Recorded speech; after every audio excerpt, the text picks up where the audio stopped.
We are back for our second part of our official visit preview for Penn State football.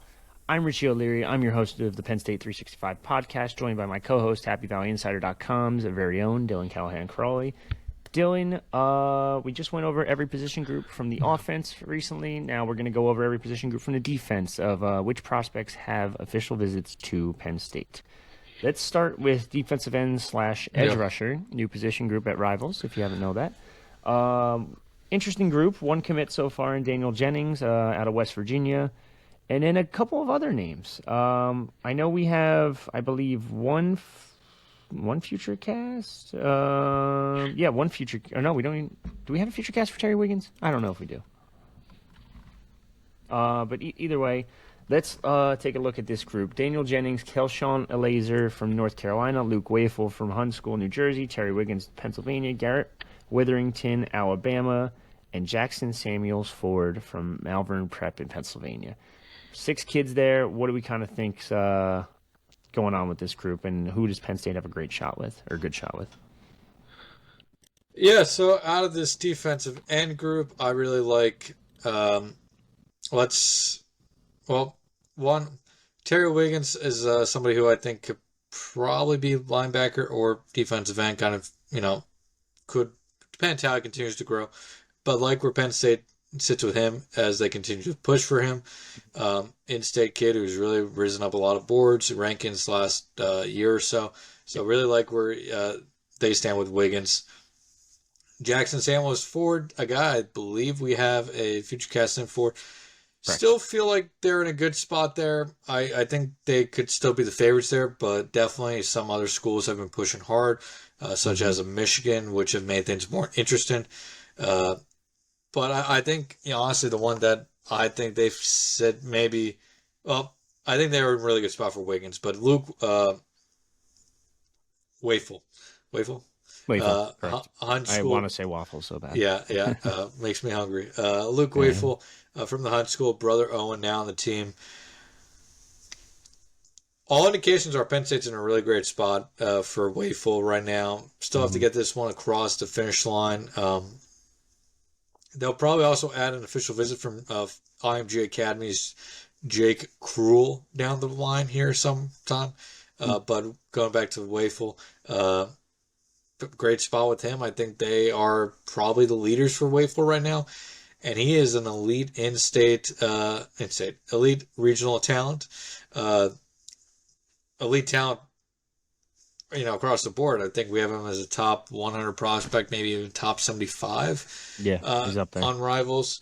And then, obviously, don't have him, listed right here, but I still think there's a chance it happens at some point. Maryland prospect Zion Ely, Maryland commitment, says he shut down his recruitment, but yeah, I'm not gonna totally believe that one until he signed with Maryland in December, which I think there's still a pretty good chance that doesn't happen either. Which we kind of just talked about on the offensive official visit podcast with Emmanuel Iheanacho. At Maryland as well. So I really like where Penn State stands with those 3. I think those are right now 3 to watch closely out of those official visitors at the edge position. Am I crazy for wanting to submit a future cast for Luke Wafel right now? Because I know the family's very close with him. I know the family are very close with the staff, sorry. His brother obviously committed to the program this offseason via the transfer portal. I feel like this is basically a done deal, to be honest with you. I am a little bit more conservative on my wording than you with some things. So I wouldn't say done deal, but I think they're the leader, and I think FutureCast is very likely at some point here in the next couple weeks or months. Okay. Fair enough. Couple defensive tackles on the board. We know this is, if you talk to the fan base, the struggle bus of the defensive recruiting. Which is impressive because they're not developing stars in the position, but they're developing really good players routinely. So it's very interesting how that continues to be a struggle. I got 3 on the list right now. James Johnson out of Florida, Keyshawn Stansel out of North Carolina, and Brian Harris, who recently just decommitted from Maryland, also out of Florida. Yeah, Brian Harris is the guy here that's really worth keeping an eye on. Got probably more of a tweener right now with defensive end, defensive tackle. I think he could go either way depending on what program you are. That's For fair. Penn State, I think he's probably more of a defensive tackle, but recently received a future cast to Penn State from our Florida analyst John Garcia Jr. So I think they're in a great spot there for Harris. There are a couple other really good programs involved here, but Mandarin is a high school that Penn State's had success with in the past, and I think they're in a good spot to have to land Harris here sometime down the road. Johnson and Stancil, both really good prospect, but definitely think they are a little less likely to end up in any lines than Harris right now, which I would peg Penn State as the favorite to land. Interesting. To land him. Yeah, I know. I think John Garcia, our Florida analyst, already submitted a future cast for him technically. So last week, yesterday, or 2 yeah, days ago. something to definitely monitor there. Let's go to linebacker. Not a big linebacker class this cycle. Or actually, I shouldn't say not a big linebacker class. Only 3 linebackers scheduled as of right now. Could change. Probably get up to 5 to 6 if I had to guess. Isaiah Williams, Florida. Rodney Colton Jr., Georgia. Matthew Kanu out of Virginia. I don't know if I pronounced that last one right, but we're going to assume I did.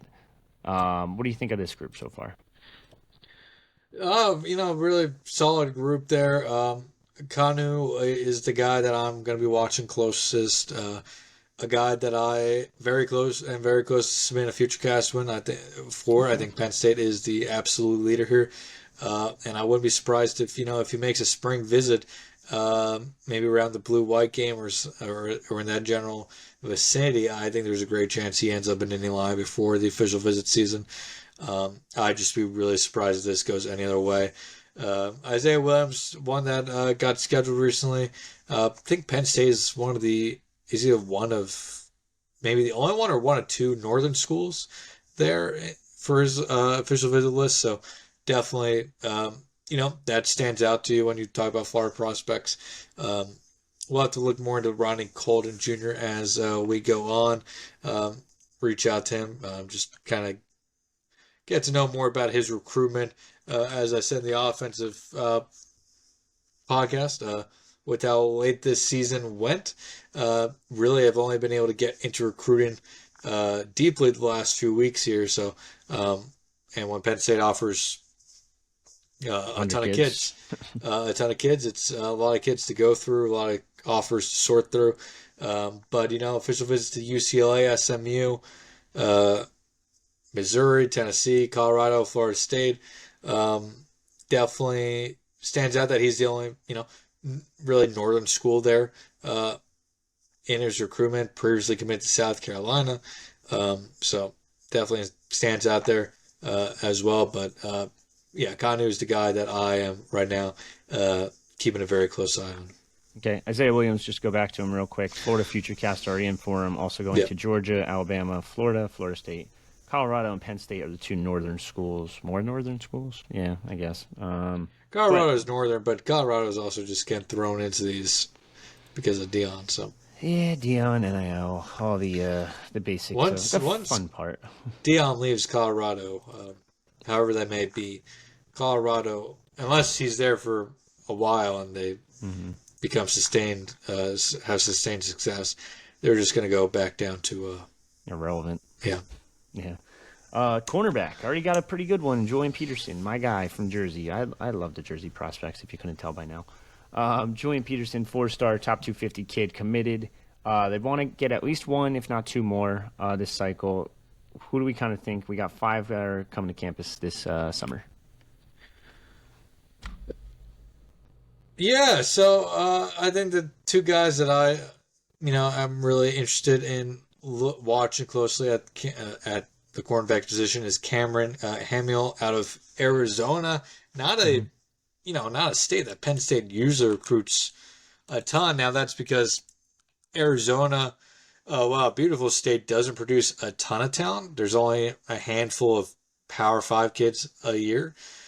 He is one of them. He has blown up this offseason dramatically.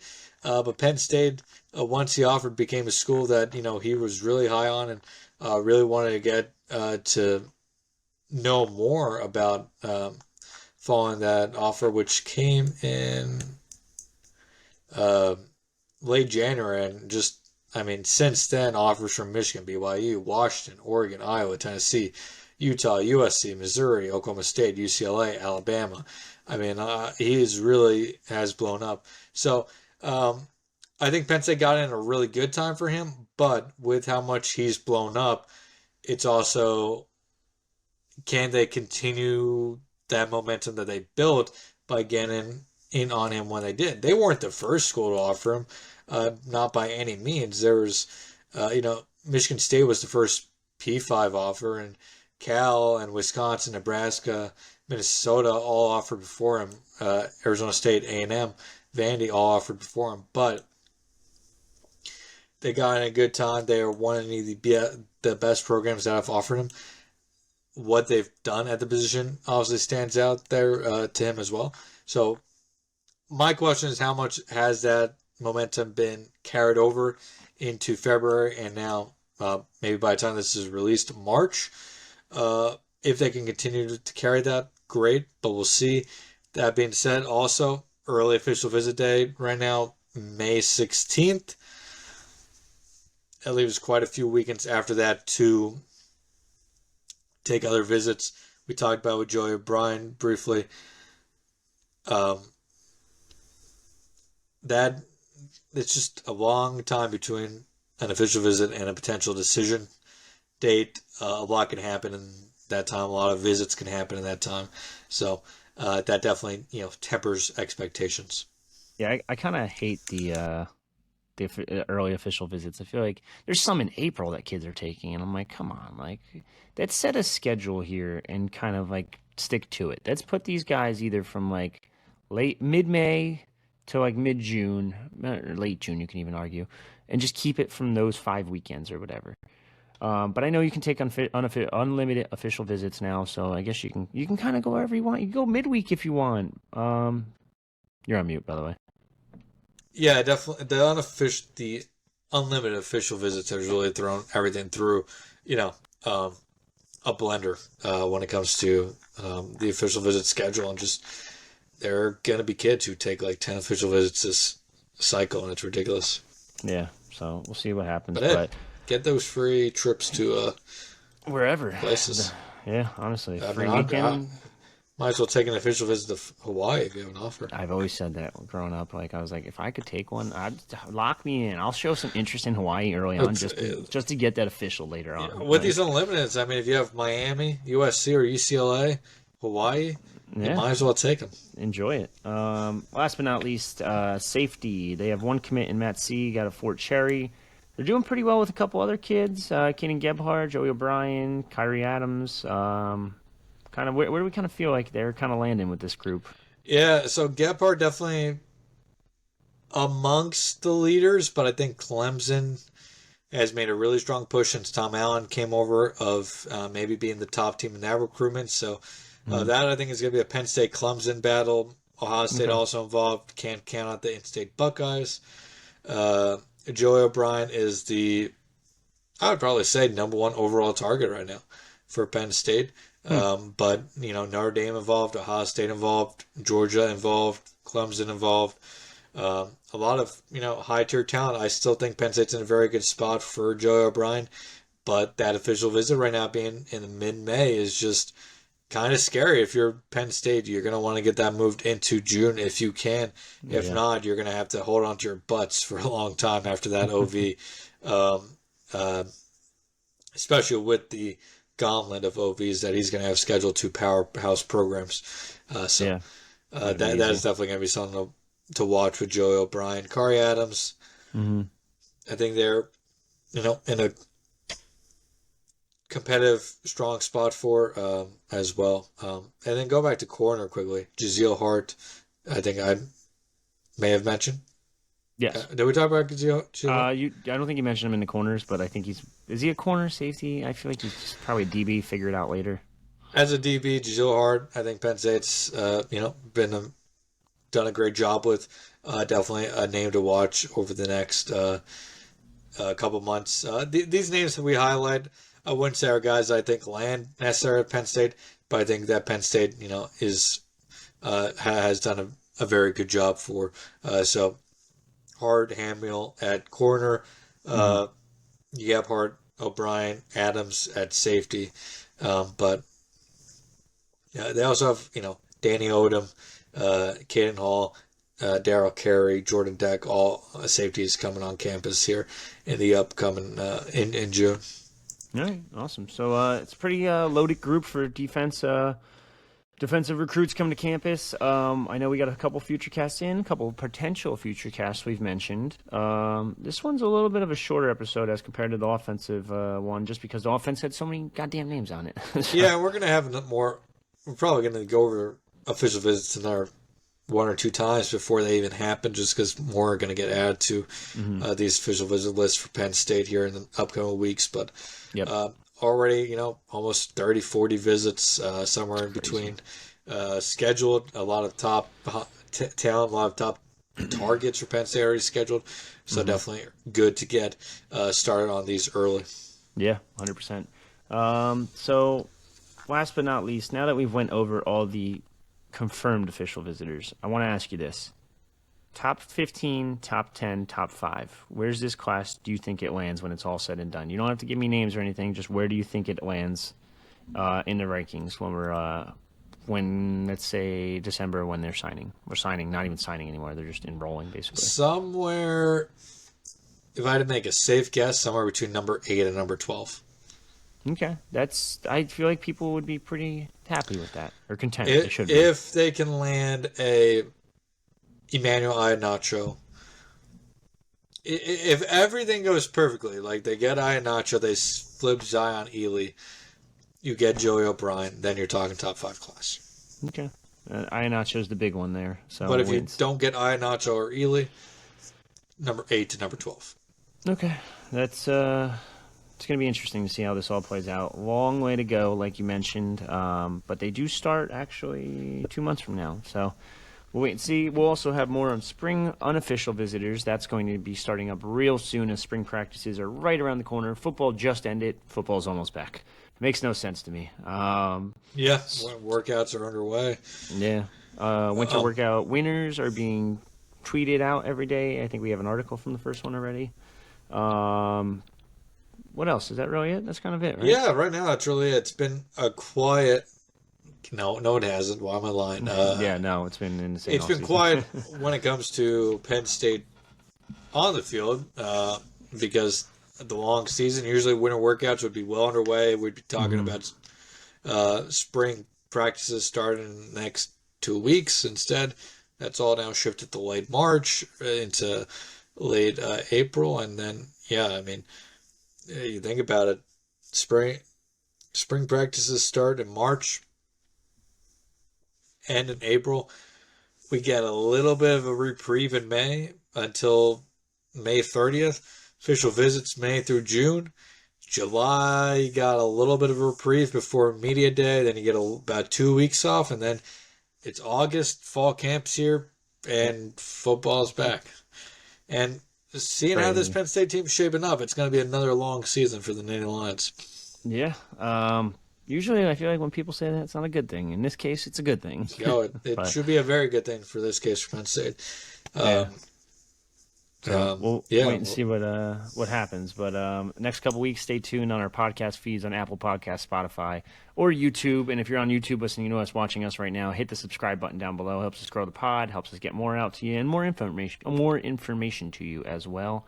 We are also looking for a sponsor for the podcast. If you are interested in sponsoring the podcast and getting your business out to thousands on thousands of people that support Penn State, that are around the state of Pennsylvania, that are even in the Northeast in general. Or even on the website, social posts, anything. Yeah. I mean, we had tens of millions of impressions last year across social media, and we're well on our way to breaking that number again this year. Yeah, so if you are interested, please reach out to us at Penn State Rivals on any social media platform, or you can shoot us an email at psuonrivals, at yahoo.com, psuonrivals@yahoo.com. There we go. But for me and Dylan, that's another episode of the Penn State 365 podcast. Signing off.